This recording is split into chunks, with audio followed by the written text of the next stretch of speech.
আসসালামু আলাইকুম। শুভ সকাল। সকাল সকাল আমি রান্না করতে চলে আসলাম। আজকে আমি রান্না করব উস্তা ভাজি, মানে উস্তা না, এই কি বলে এটারে, করলা ভাজি। আর তার সাথে ডিম ভুনা করবো। তো আমি ডিমগুলো আগে ভেজে নিচ্ছি। করলা ভাজি তেলের সাথে আমি ডিম ভেজে নিই। ডিম ভেজে উঠায় রাখবো।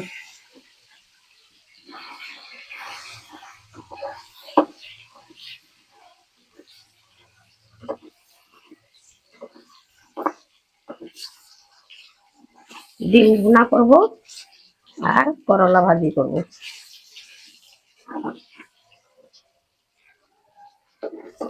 এটাই হবে আমাদের আজকে খাবার।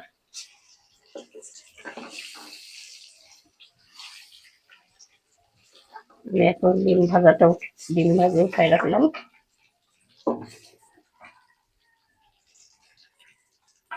উঠাই তুললাম। এবার আমি দিয়ে দিচ্ছি পেঁয়াজ মরিচ, করলা করলা পেঁয়াজ মরিচ।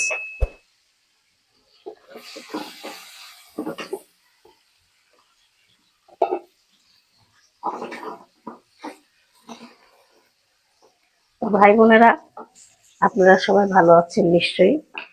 আমি আল্লাহর রহমতে ভালো আছি, আলহামদুলিল্লাহ।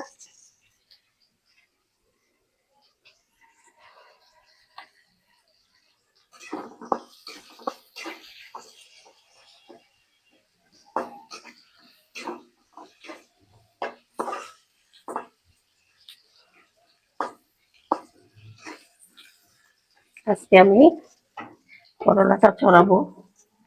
আমার ঘরে লবণ নাই, আমার মনে নাই, ভুলে গেছি লবণের কথা। আমি এখন রান্না করে ফেলবো, পরে লবণ মেশাবো।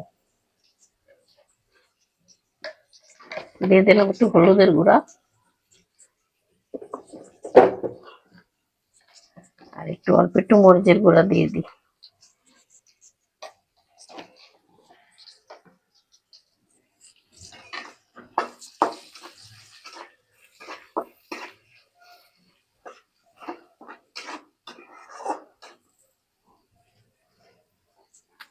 আমি এখন করলা গুলো দিয়ে দেবো। করলা আর আলু গোল গোল করে কেটে নিয়েছি।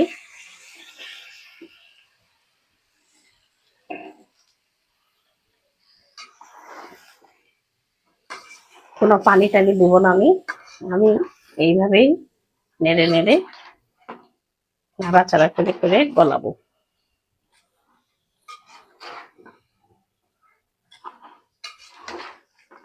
আমি লবণ দিই নাই, লবণ আমার নাই। লবণ নিয়ে আসবো, তারপরে লবণ দিব, পরে অ্যাড করবো লবণ। আমি এখন একটু ঢাকা দিয়ে দেবো, করলাটা নরম হোক। ভাই বোনেরা, আমার করলা ভাজিটা হয়ে গেছে, আমি নামিয়ে ফেলছি দেখেন। আর এখানে ডিম ভুনাটাও হয়ে গেছে। তা ভাই বোনেরা, এই যে ডিম ভুনা, আপনাদের যদি ভালো লেগে থাকে তাহলে লাইক কমেন্ট শেয়ার করবেন, সাবস্ক্রাইব করবেন, আমার পাশে থাকবেন। আমি এখানেই শেষ করলাম। আল্লাহ হাফেজ।